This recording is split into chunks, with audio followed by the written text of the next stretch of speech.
Howdy, howdy, howdy. I got a little sip of water here. I hope y'all are all doing fantastic. Welcome to another episode of Cliff Notes Live. Well, I'm a little blurry here. I gotta fix that. There you go. That's a little bit better. Hope y'all are doing well. A good, not just any Monday, a good Martin Luther King day to y'all. Now, I know a lot of people are off. Not me. I still had to work today. That was... It would have been nice to have off as well. But for those of you who didn't have to go to work, who didn't have to go to school, congratulations to y'all. Martin Luther King Day. I was only 3 years old when he was taken from us, when he was assassinated. So I don't really remember that much. But I've seen the videos just like everyone else has. Yeah, we're not there yet. But it's amazing. It's like a whole different world. You watch those videos from back then. So certainly appreciate the man and everyone else who was involved with this. So happy Martin Luther King Day to y'all. I guess you say happy or good Martin Luther King Day, something like that, right? But anyway, good celebration to all of y'all. Know lots of praise and everything else always take place. All right, let's see who all's out here. We'll talk about some more stuff in a second. But let's see. Did I say it? I don't know if I said it. I almost got in trouble. Let me start off as I always do with a big old SKD 143. I love my wife. I love my kids. I love all the reality TV fans out there, especially the Big Brother fans of the world. I don't know why. There's a special spot in my heart for all of y'all. Thanks all of y'all for being out here. I say it sometimes all the time. If you aren't subscribed, please do so. And that way you'll get the updates as we get into Celebrity Big Brother and some of these other things coming up. As I drop extra episodes, you'll be the first to know. So that's always, I assume that's kind of nice to know, right? All right, let's see who was out here. Brian Hosteller. Yeah, happy MLK Day to you. Michelle Moore, Moss out here. Cindy, all my friends out here. David Buchanan, Jake the Snake, Nathan, Amanda Lowe, Bella, Kiki, Ms. Fire, XX Typhoid. All right, well, welcome XX Typhoid. You said you just made it live and you made it here with a beer. Yeah, you got this figured out. So for those of you who are old enough, feel free. But welcome aboard. Glad you're out here live. Welcome to all those who maybe aren't watching it live, but are watching it later. Welcome to y'all as well. Appreciate all of y'all. Noah Lemon, super snowy here in Pennsylvania. I guess it's super snowy in a lot of places. Not so much here in Texas, but in a lot of other places. Elisha, Marilyn Sutherland, Chaz, Nathan, I think I said that. So I got a whole bunch of y'all out here. And Mark Taylor. Thanks to each and every one of y'all. And as I said before, the ones who are watching not live, but later as well. Miss Fire, I think I said you did now. If not, I apologize. I didn't mean to leave you out. All right, let's see. What's this? Mark Taylor. Cliff always asks this, but of all the names I heard for Celebrity Big Brother, take my hat off to Boston Rob. Boston would be interesting to watch on Big Brother. I don't know. How would he do? He certainly would go in with a target on his back, right? I mean, if I'm in the house and I'm playing with Boston Rob, I'm either going to get him out quick or I'm going to try to align with him thinking that he's going to maybe stick around for a while. I don't know. Sometimes, as strategic as he is, sometimes I feel like Boston Rob was not always the most subtle person. Remember, it was one of the last seasons he was on where he kind of put the iron grip on people where he said, you don't talk to anyone. You stick around here. If I see you talking to other people, you're gone. He kind of did like Paul did in season 19 of Big Brother. Sometimes people get upset with that. They get a little perturbed. And sometimes if you're that aggressive, if you're that forceful about kind of, how you handle other people, sometimes that doesn't pay off. I remember in my season, it was horrible. It was week 2. I guess it was week 3, but the second HOH, Jack won that HOH. And the first thing he did was he brought us all around the kitchen table and said, all right, guys, they had just announced earlier that evening that we had the camp comeback. So David was back in the house. Ovi was going to stay in the house. And Jack said, all right, here's the deal.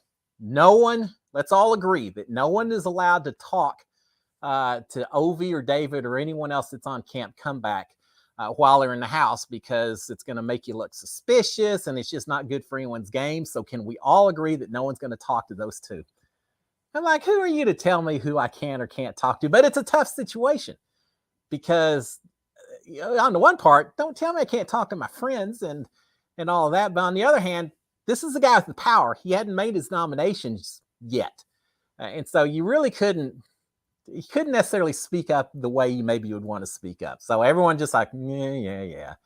And I just kind of ignored him. I talked to David some. Ovi and I continued to play pool out in the backyard as much as we could and everything else. But yeah, sometimes when people get a little too forceful about what they think you should or shouldn't be doing, it doesn't always pay off. Now, I don't know. Boston Rob's a good enough player a bit with these strategy games.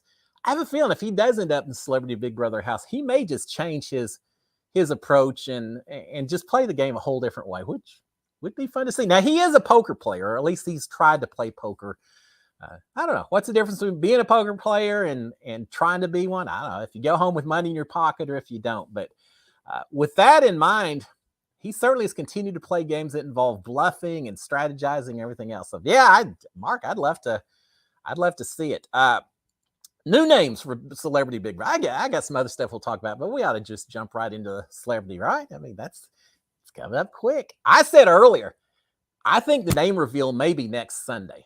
It seems like that's what's happened in the first two Celebrity Big Brothers. They've released it on a Sunday night, 7 to 10 days ahead of time. So it seems reasonable that next Sunday we may find out names of who would play. I keep hearing about Tiffany Pollard, Boston Rob, Kellyanne Conway.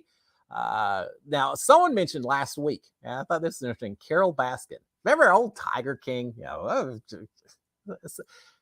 That seems like so long ago. That was at the very start of COVID when we first were all locked away in our houses and everything was shut down.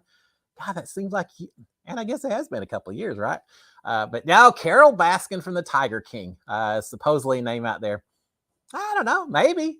She did that Netflix series, then she did Dancing with the Stars, so obviously she's into reality TV, and she certainly could be interesting in there. She would have her highlights and lowlights, I think, if she was inside the house. So I'm down with it if they want to put her on there. That'd be very interesting. Now let me look at some of these comments before I do anything. Let's see. First of all, Kitchen Gadget Queen, hello from Mississippi. Didn't want to leave you out. Love the name and welcome from Mississippi. I like Mississippi. I've been through Mississippi, stayed in Mississippi a few times. It's a fun place. So welcome aboard. Hotty toddy, right? And then Chaz is saying, how was your weekend? Who's your number one Survivor player you'd want to see play Celebrity Big Brother? That's a good question. I don't know. It depends on if I'm in the house or if I'm just watching on TV, right? Because if I'm just watching on TV, I want to see the drama. How about this? What if you had a Celebrity Big Brother with Johnny Fairplay? Now, how would that? He'd come in as a villain, right? Everyone would expect him to be the villain. I talked to him. I saw him at Hearts of Reality a month or so ago when I was over in Orlando for that. Hey, he's a great guy. He was fun to talk to. I think he's just an interesting guy. He was a little sarcasm and everything else. He would be interesting in the Big Brother house, I think, right? So he would definitely be an old school player that would be in there. I don't know. There's other people. I'm going to try to avoid the winners at war and all them because we already just saw them last season. Because there's people like Ethan Zahn I'd love to see on there because I've just always been a huge Ethan fan. But I think it's too soon after he did the follow-up Survivor and all that. Who else? I don't. How about someone like Rick Devens? That'd be kind of cool, right? Or I don't know. We already had a Willie Hance, so I guess you can't put Russell in there as well. We've already had a Hance person inside the house, but I don't. I've met Carl Boudreaux, who lives down here in Houston, just outside Houston. He's a great guy. He'd be fun to watch. There's a lot of people in Big Brother that would be very interesting to watch. I think. I don't know. I probably tend to gravitate towards the strategic players versus just the comp beast type players of Survivor. So I would bring in a Parvati or someone. That'd be that. There's a lot of them, right? It'd be a lot of fun. So I don't know. We will find out soon enough. I think. So what else do we have on here? Let me look through here. Noah Lemon. Hope you're having a great day. Excited for Celebrity Big Brother. Oh, I absolutely am. It's so close. It's gonna be great. And Misfire, who is the person coming from the Bachelor on the Celebrity Big Brother? I don't know. Is it Bad Chad? I don't know. But y'all remember Chad from? It seems like it hadn't been that long, but I guess multiple seasons passed. But old Bad Chad, he was on Celebrity Big Brother over in the UK, but even that's been quite a few years. I don't know. Uh, I've watched The Bachelor pretty seriously, and until lately, I just with Big Brother. Ever since I did my Big Brother, I haven't watched it quite as much. Just not enough hours in a day. I still watch Bachelor in Paradise and all that. I don't. Who is? Oh, there's a black-haired girl that was on the show, and then she was on Bachelor in Paradise. She cried a lot. She found her man. I can't remember. I can't remember her name, but that's not much of a description, is it? But she was a very emotional contestant on The Bachelor. She'd be fun to get in the house. I think she would remind me a little bit of Jen from season 8.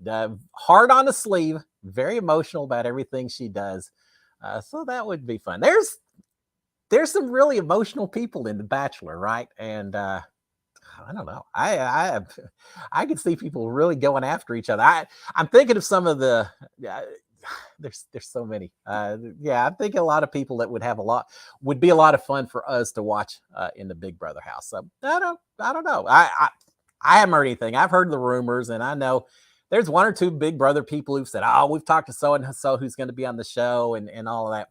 Maybe. But here's the thing. If I'm going on the show as a celebrity, am I going to tell anyone? Am I going to tell some former Big Brother contestant that I'm going on? No, I'm not saying a word and jeopardizing my position on the show itself.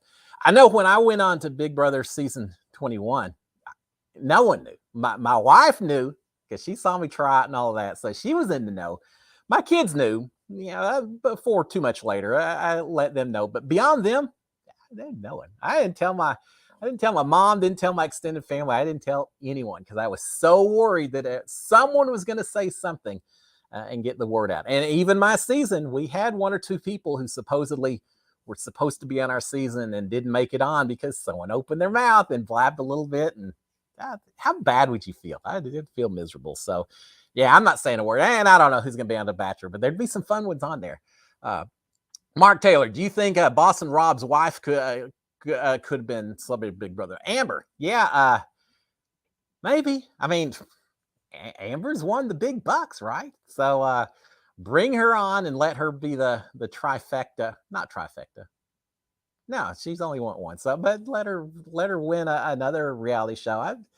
I could easily see her doing as well. How about Sandra? Now, talking about another person I met at Hearts of Reality, such an incredibly down to earth and friendly person. Sandra was incredible. I just enjoyed hanging with her. Took a ride to the airport with her. She'd be fun on Celebrity Big Brother because remember when she was on Survivor, at least her first season, her whole philosophy was, "Hey, as long as it's not me, I don't care who goes home. As long as it's not me." I kind of did the same thing on my season of Big Brother. Let's make sure there's always a bigger target than old boss Hogg here. Sometimes I had to kind of villainize another person and say a few things here or there to try to make sure there's a target somewhere else. So I kind of had that same philosophy of Sandra. Now, obviously, she's won twice, and she's got $2 million out of the deal, so she did it better than I did. But I certainly understand her strategy of saying that you don't have to do that well playing the game. You just have to make sure the target is somewhere else until the end. So yeah, she'd be fun in the Big Brother house as well. Noah Lemon and Travel the World. Have you been watching The Amazing Race? Oh, yes, indeed, I have. In fact, we saw the first episodes, which was pre-pandemic and all of that. Well, now Wednesday night's episode, it's after their, as JC would say, after their hiatus. After the hiatus, they've 18 months or so they shut down. They're starting back up again. And I know, I think I mentioned this last week. I heard they changed some of the rules. They're flying on a chartered 757, so they don't travel with the public. I'm sure we'll see them wearing masks everywhere they go. And I also know we saw a little teaser last week at the end of the episode. Now, first of all, we lost a couple of people that I hated to lose, especially the very first episode. I'm not going to call it spoilers anymore because it's been a couple episodes, but we lost a singing policeman, which was not much fun. They were one of the teams I was cheering for. But apparently, the teams that were evicted in those first couple of episodes, they're all coming back. because they actually lost a few of the teams that during this 18 months couldn't come back and compete again. There was a married couple, and the wife became pregnant. It's a good reason, right? There's a couple others. The Love Island couple, apparently they called it quits as far as relationship during the hiatus, and so they decided they weren't going to come back. And Spencer and Anthony, the two friends that stopped the terrorist attack over in Paris, who was another team that I was cheering for some reason that they weren't coming back. So because they lost a few teams, some of the teams that got evicted early, they get to come back. How would you like to be one of those teams? You fight to get on the show. You do everything possible. You try out. Who knows how many times they have to try out. You get cast for the show. You go to the first country, England, and you get eliminated right off the bat.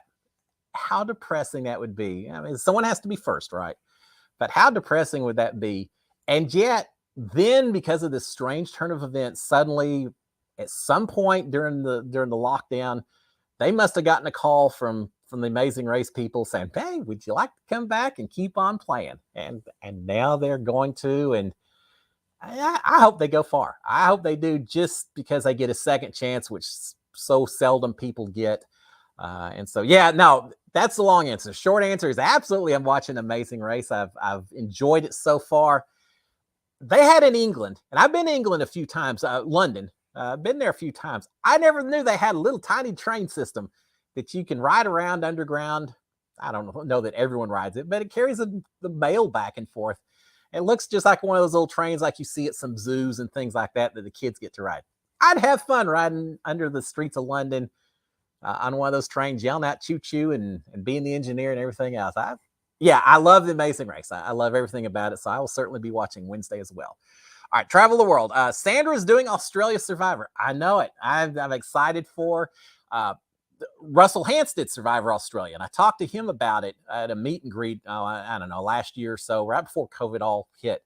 And he was saying that Survivor Australia is a lot different in terms of that versus Survivor US. He felt it was a little bit easier. It was more about the drama and everything else and less about actually living in the elements and surviving with low food and all that. So he didn't think it was as much of a challenge from a survival standpoint. It was more about the gameplay, which I'm fine. I mean, Survivor's evolved. We don't see near as much about the people starving and everything, except for last season, which they went back to that a little bit old school.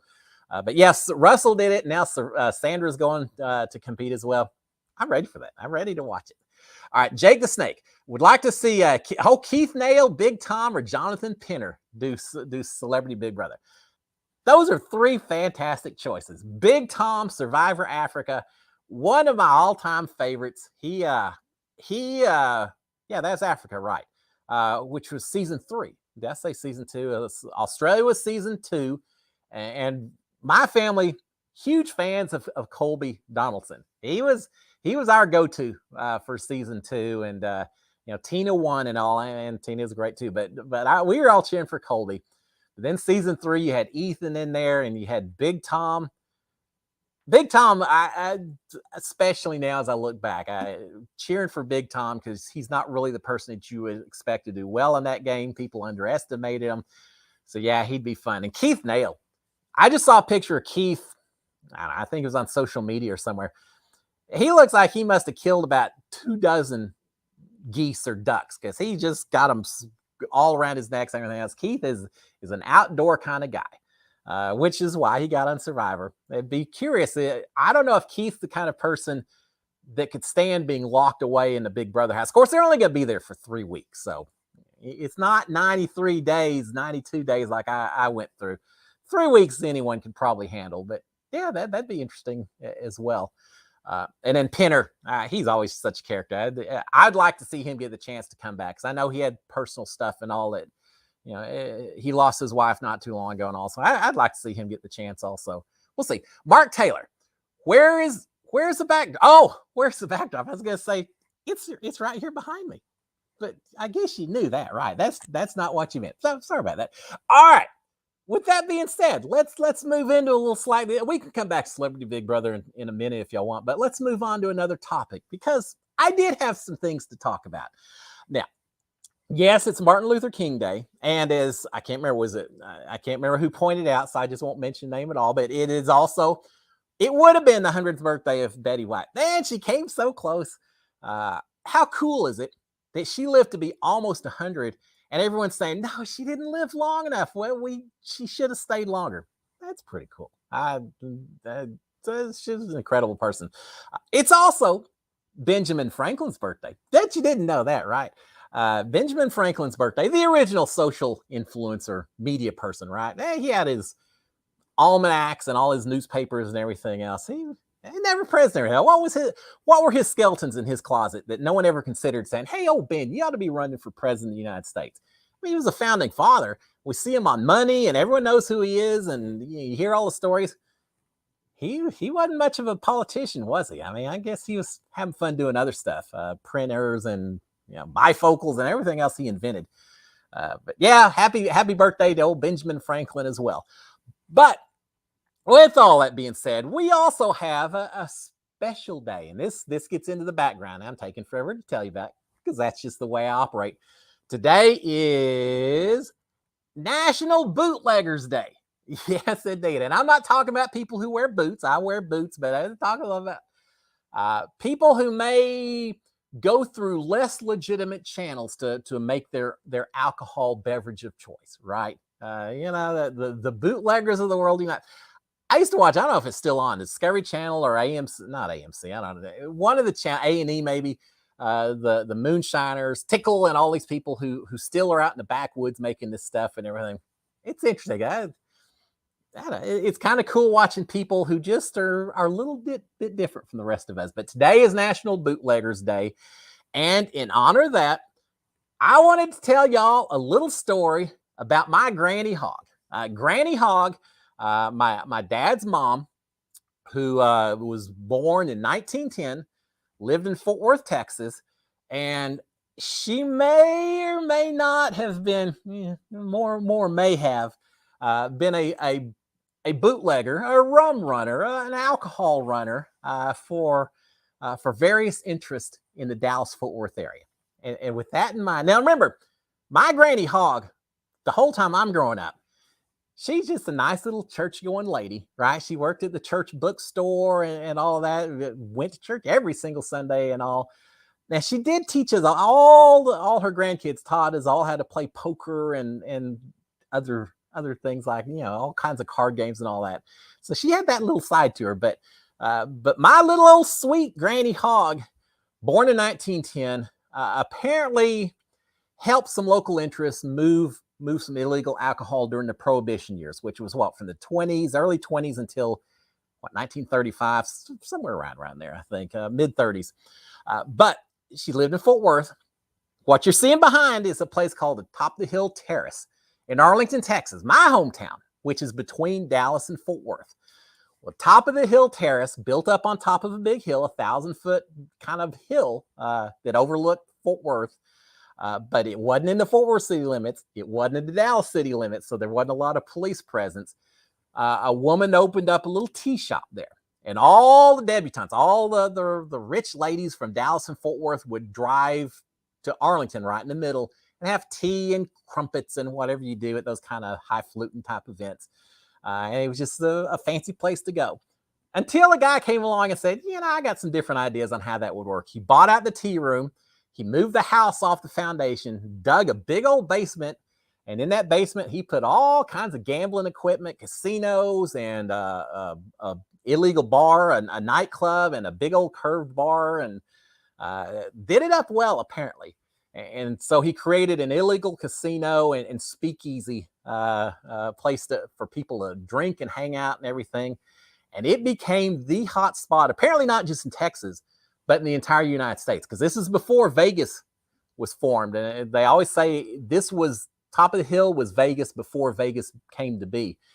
They had everyone here. Frank Sinatra and I can't remember all the different people, all the big celebrities and stars from the 30s, 20s and 30s came to Top of the Hill Terrace. And here's how it worked. First of all, they had all the casino games. They also had the alcohol, but the casino was at the top of the hill. they had this big gate all the way around it. You can see right here a guard shack, right? And this is the base of the hill. Whenever someone came up and wanted to go into the nightclub, they had to have a password and show their IDs to the guards. If they didn't have that information, they weren't let in. And every once in a while, the police and people like that would show up and try to raid the place. Well, as soon as they did, the guard in this little shack right here would step on a little button, which would send a signal, a buzzer, back up to the casino at the very top of the hill. By the time the police went up this winding hill, this winding road all the way up to the top, they had managed to hide all of the casino equipment in hidden spaces behind the walls. They had on the basement an escape tunnel. And so all the people who were there would escape out this tunnel, and it led out to just a big open terrace tea area. And everyone would quickly run and sit at a table. They had food already sitting there and tea already sitting there. So by the time the police showed up, they'd all be sitting there drinking their tea and admiring the view out over Fort Worth and all that. And so the police never could bust them, or at least they couldn't for a long time. So all said and good, it was hard to get inside. But they started watching to see who was coming to this establishment to try to catch the people who were bringing specifically the alcohol, right? Because, you know, if they can stop the alcohol from getting there, then even if they can't actually find it because of all these safeguards, they've still achieved their goals.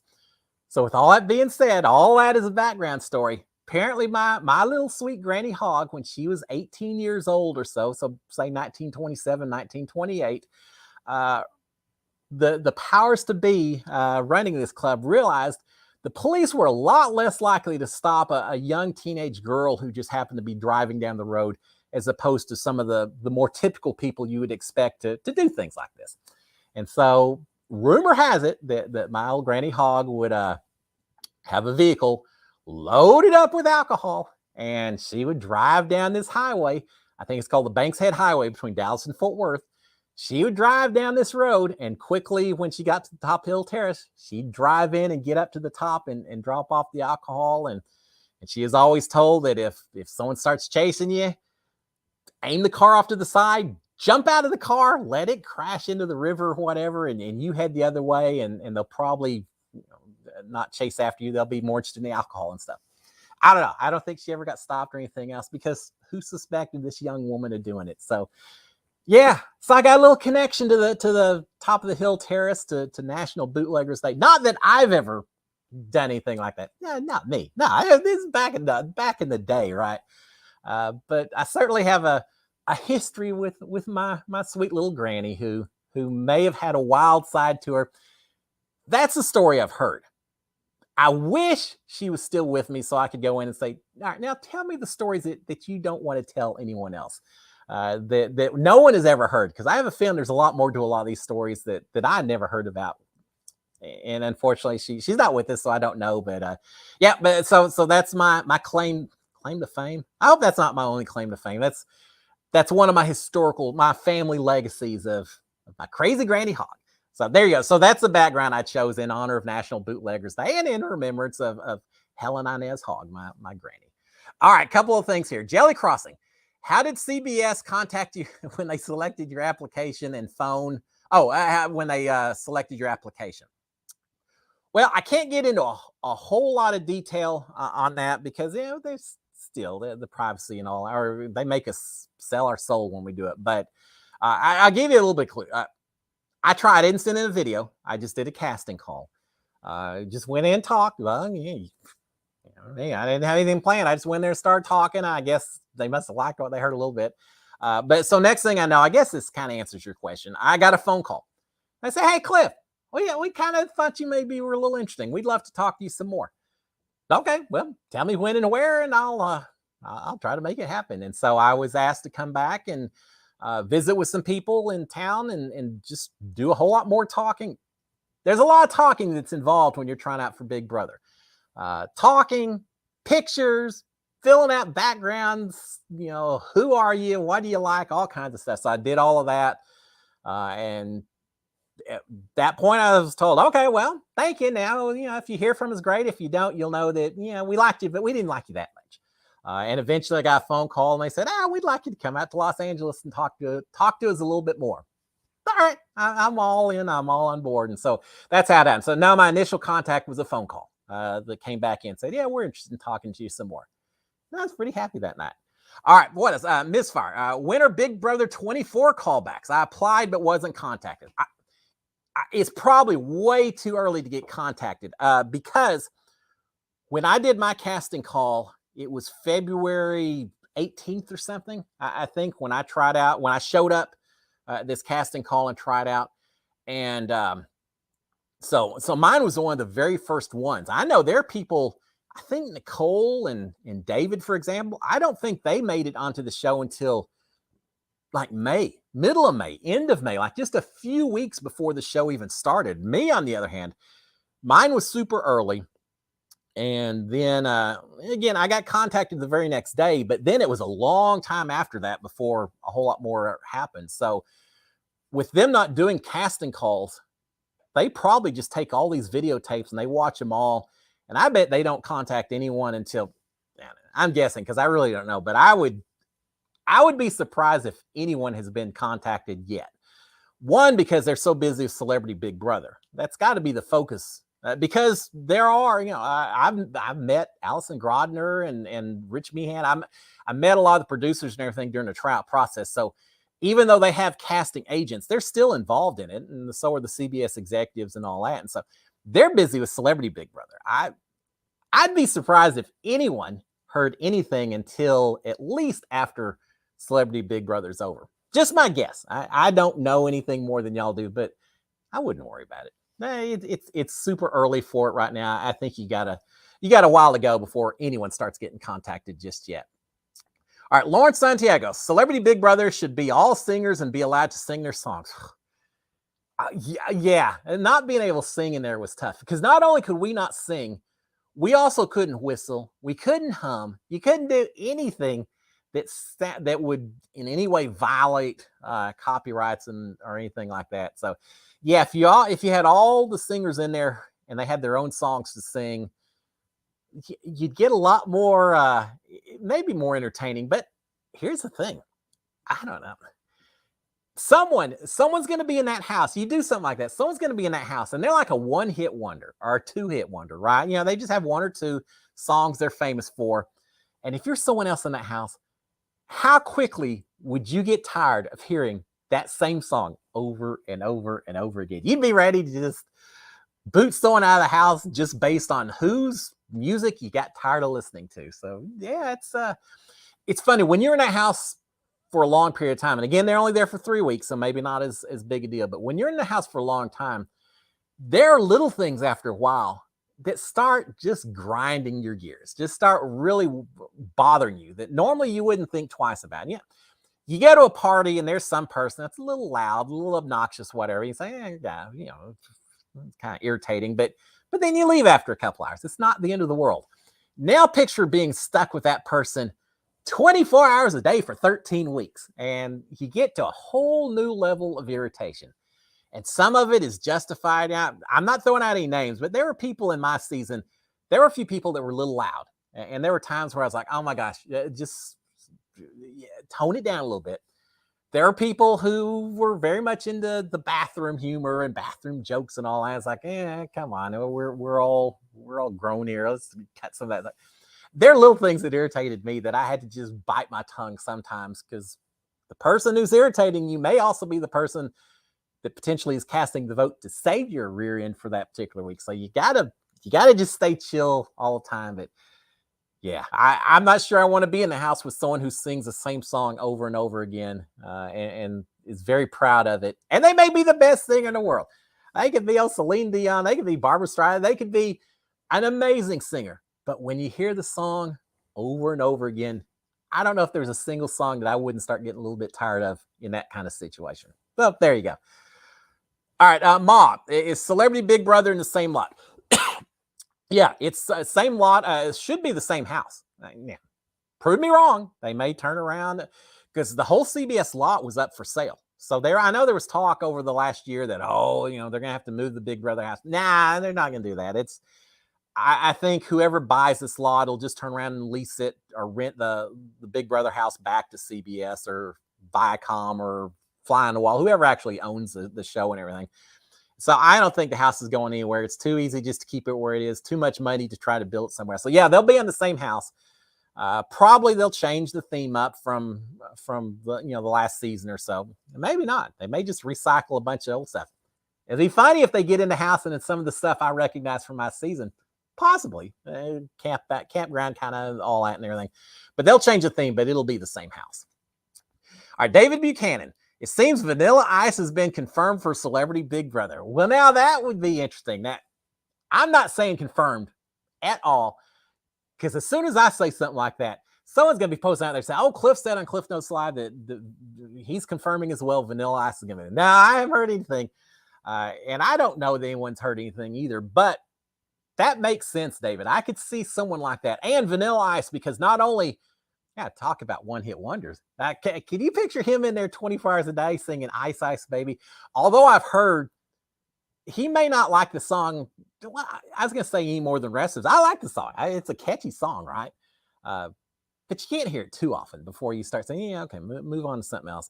But what's his real name? Robert Van Winkle or something like that. Anyway, Vanilla Ice, he's been into reality TV. He's done home improvement shows over on HGTV or DIY, one of those home channels. He's got his Vanilla Ice project, and so he's been in the public eye for a while. He's actually a pretty smart guy. I mean, you don't necessarily always know that just based on your one-hit wonder and all that, but seems like a really nice guy. It'd be interesting to have him on there. We had who was the guy from season 2 of Celebrity Big Brother? Sugar, what's that guy's name? Mark, the sugar guy. I don't know. Y'all know who I'm talking about, right? And not Watermelon Sugar. I know him, but not hairstyle. But the guy Mark, whatever. Anyway, he was a singer from Celebrity Big Brother 2. Please tell me so I know. But anyway, I can see Vanilla Ice being someone a little bit like that. Come into the house. Yep, that'd be cool. It's gonna be fun to find out whoever it is. It'll be pretty neat. All right, Michelle Moore. Remember when a plane flew over the Big Brother house with a message? Really early season. Yeah, they've had a few of those fly over. And yes, sometimes it's effective, sometimes it's not. We had the wall yeller during my season, and I heard the first part. Someone saying that Tommy and Christy knew each other, and but then they also screwed up because they also said that Tommy and Christy owned a clothing store together. And I don't know why they said that, because I know after I heard that, I thought, well, I could maybe see them knowing each other, but I just don't think Tommy's the type to own this clothing store, because I had never heard him say anything about it. Christy was so proud of it. Tommy had never said a word. I knew he was doing Broadway and all that. And yeah, that doesn't really make as much sense. But here's the thing, too. Whether it's a wall yeller or someone flying a message over with an airplane or a drone coming in, there's all different ways people try to communicate with you. But coming from inside the house, you don't know whether they're telling the truth or not, or whether they're just trying to mislead you and just give you flat out lies. And that was my issue with Tommy and Christy. Yeah, I thought it was possible they maybe knew each other, because I knew they lived near each other. At one point, it's like, well, y'all are only a couple of exits away from each other. Yeah, got to know each other. So that wouldn't have surprised me. But that was the week that Christy was up on the block against Sis.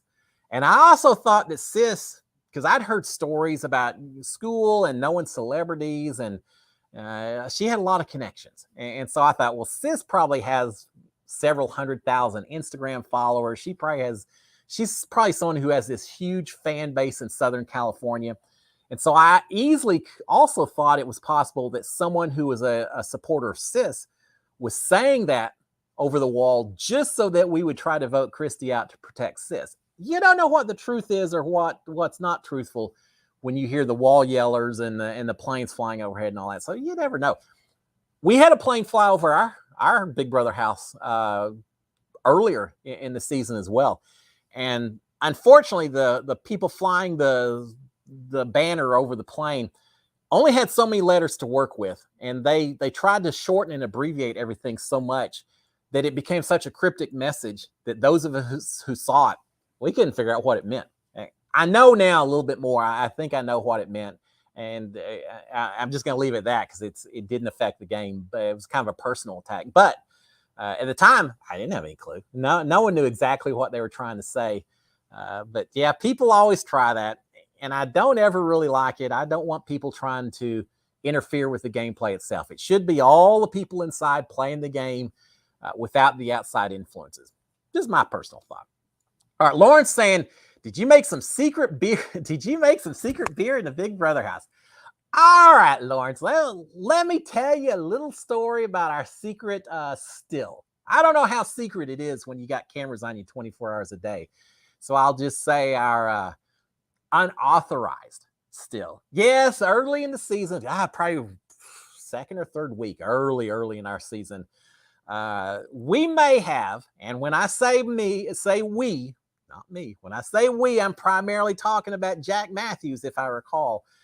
May have taken one of our big jugs and filled it up with a bunch of water and some sugar and whatever pineapples and strawberries, whatever fruit we had, apples, I don't know what was, whatever sugary fruit we had in the Big Brother house at that particular time.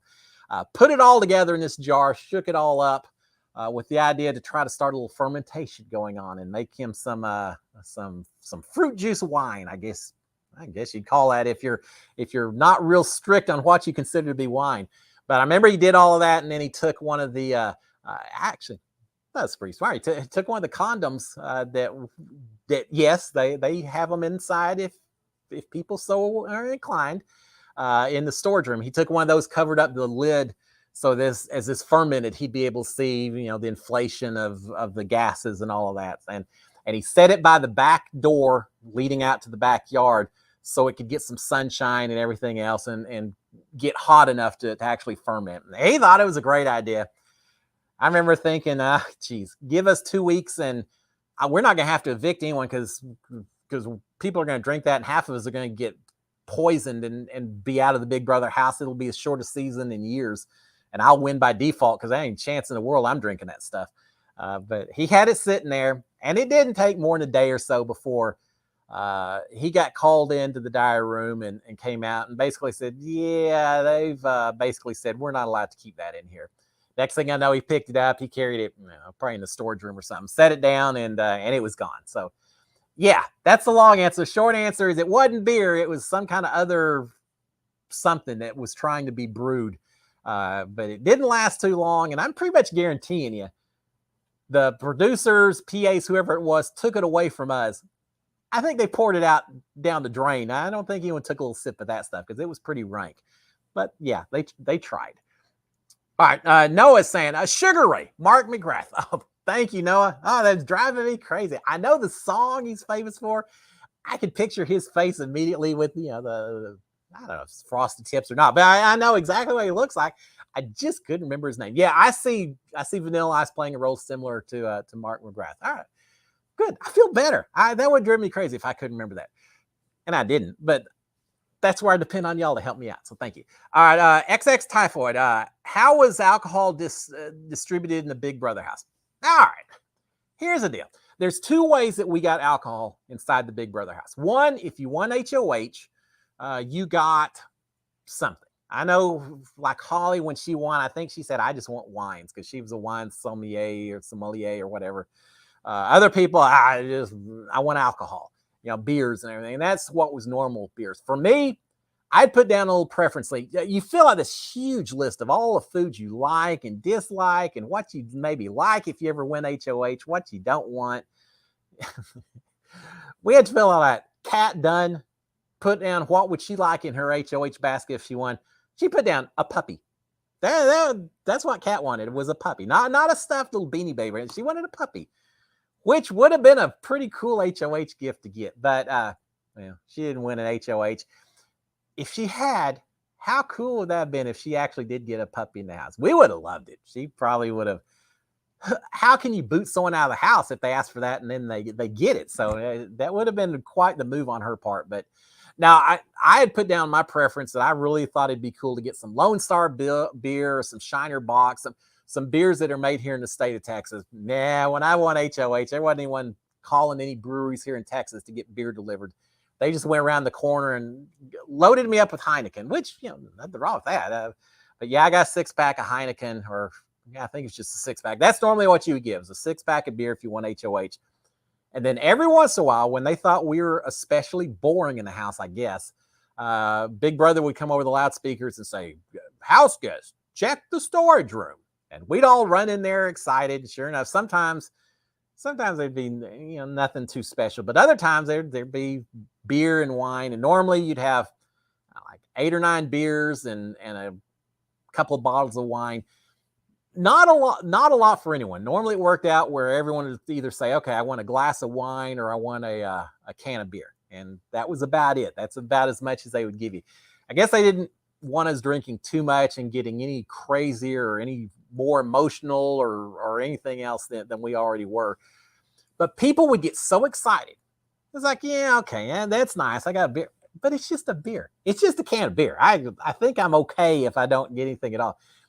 You would think these people were out in the Sahara Desert and they just had a canteen of water thrown in the backyard for them to go after a fight over. The way they got so excited over beer. So, I was like, yeah, all right, yeah. But I use my beers a lot just as a bit of a negotiating thing. I know one of my Heinekens, I saved half of mine. I drank 1 or 2, and all the rest of them I saved and I gave away to people when I thought I needed just a little bit of a favor, a little bit of an advantage, or just to try to mend some relationships. After I chose not to save Jack and made sure that he went out the door during his week, Sis was mad at me. Of course, it didn't really help. She stayed mad at me, but I came up with some excuse to give her a beer right after that and said, look, I know it's been tough. Here, have this Heineken. And she was nice and everything, but as soon as she walked around the corner, she probably still cursed me out that I helped send Jack home. But anyway, I try to use my beers as leverages, as bribes, more so than actual drinking. Other people, they just shotgun it and they'd be done as soon as the beers came in.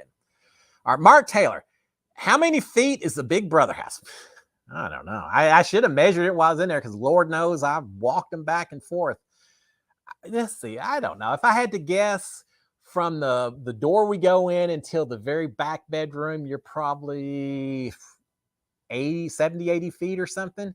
If you go from the storage room, the diary room, all the way to the backyard door, you're probably, 100 feet or something like that. So I don't know. What's that work out to? 100 by 80, 800, 8,000 square feet. That seems a whole lot. That's way too big. There's no way that house is 8,000 square feet. That house is probably about 2,000 square foot or so, something like that. I don't know. I'm making some wild guesses there. I don't really know, but it certainly seemed like that house was a whole lot smaller after I'd been in there for a few weeks, and you kept covering the same ground over and over and over again. Chad's saying, would you work with Mickey if you played again? Short term? Sure. He's a comp piece. There's nothing wrong with having someone like that's going to win a lot of competitions and protect you a little bit while you're doing it. So yeah, short term, if he and I both went back into the house, I'd be in there saying, look, you burned me a few times last season and no one's going to really expect us to work together, but hey, we can do it. Let's just you and me this time. And in short term, I'd try to see if I couldn't get him to protect me a little bit. Long term, burn me once, shame on me. Burn me twice, shame on you. Burn me twice, shame on me, or something like that. But I'll never be able to trust him. So no, short term I'd work with him. Long term I'd cut him loose pretty quick as I had the chance to do it, because it's just the way I roll. It's tough because he was a strong player. I mean, as much as he kind of maybe burned me at the end and cut me loose when I wasn't expecting it, I also feel like keeping him in the game as long as did also probably kept me alive for a little bit longer. You got to have allies. I didn't go into that game saying, oh, I'm going to be the comp beast. I'm going to win all these challenges. I don't have to worry about it. I knew I was going to have to play the social game. And part of the social game is kissing up to people who have the power and have the strength in that house, whether you want to or not sometimes. So, it's just part of the game. All right, what else do we have on here?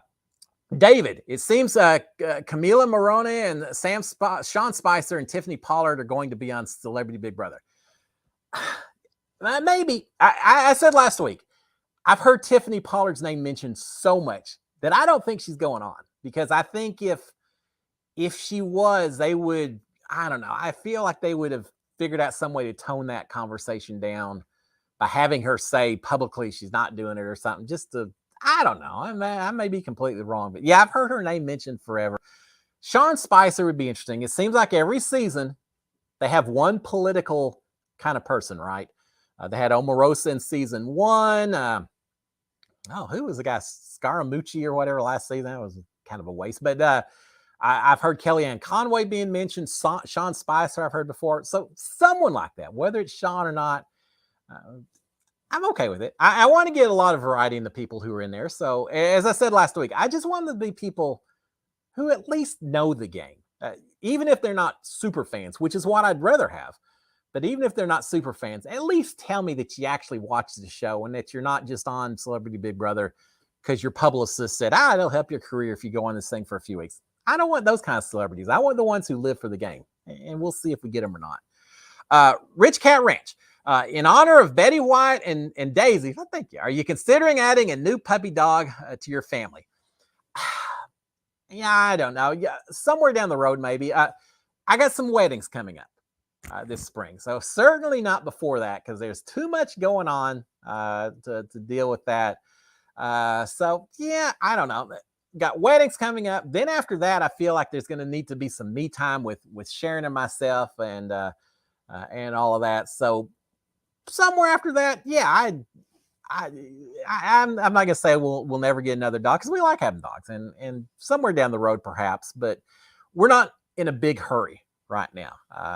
My son's got a dog. We'll visit his dog some named Oakley, great dog. My daughter, I'm sure she'll end up with one before too long as well. So we'll just be kind of grandparents to dogs for a little while, but somewhere down the road we'll see. And you spoke Betty White. Isn't it cool how big Betty White was into the animals and all that? And just one more reason to just love everything about that woman. So yeah.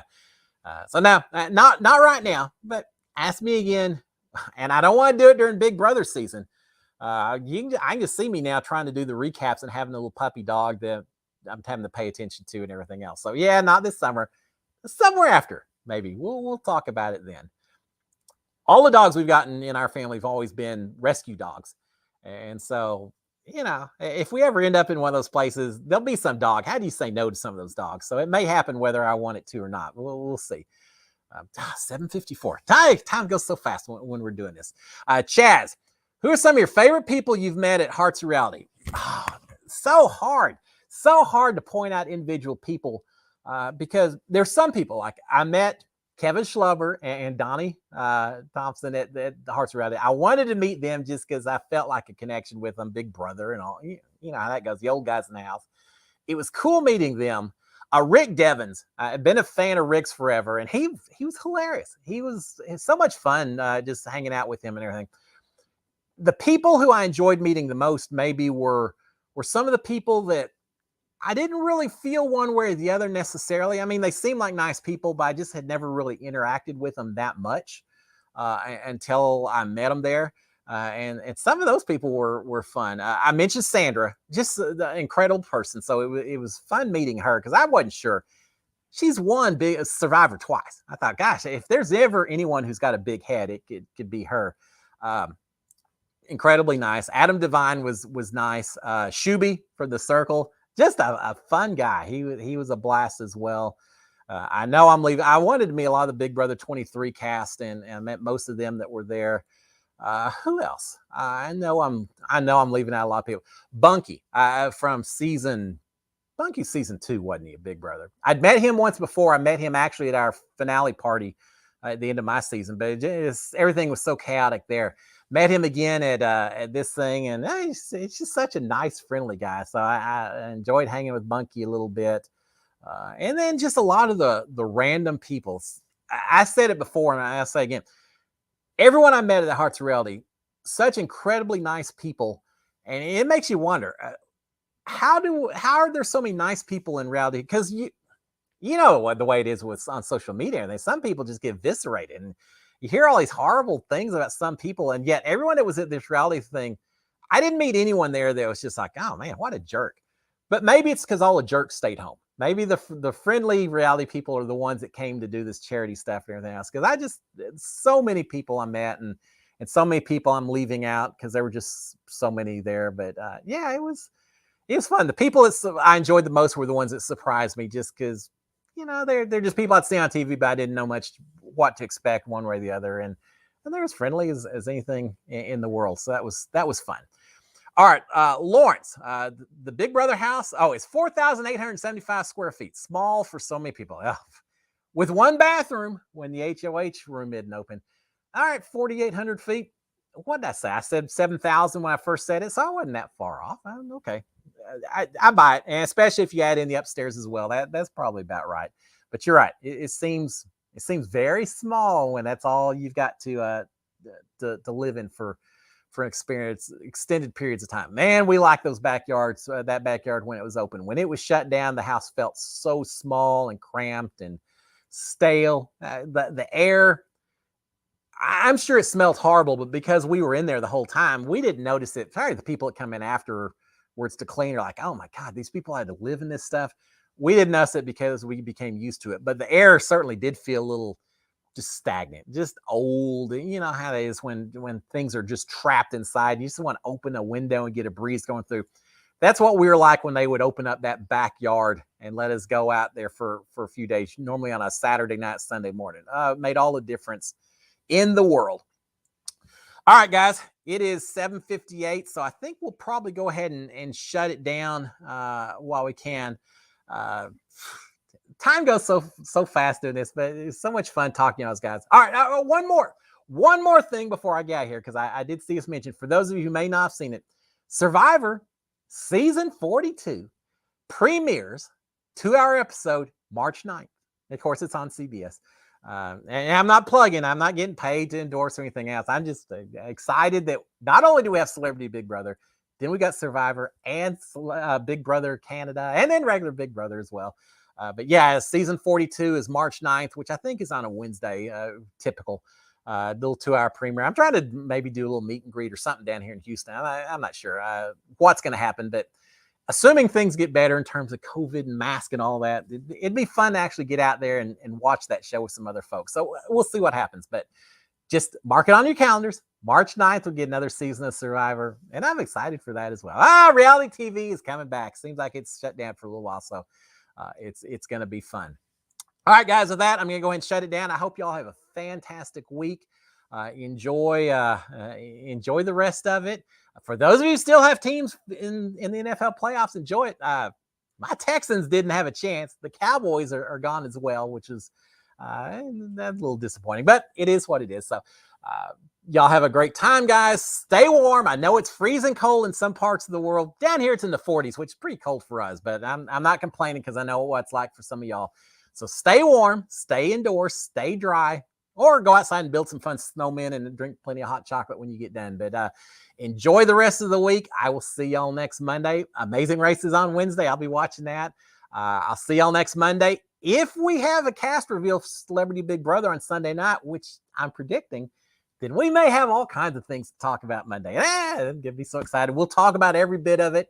If we get cast reveal, guaranteed we'll be talking all hour long about Celebrity Big Brother. Y'all have a great one, guys. I will talk to y'all again next Monday. Until then, SKD143. Love my wife, love my kids, love all the reality fans of the world, and love all of y'all as well. Take care of each other. Stay warm. Until Monday, cheers, my friends. Bye.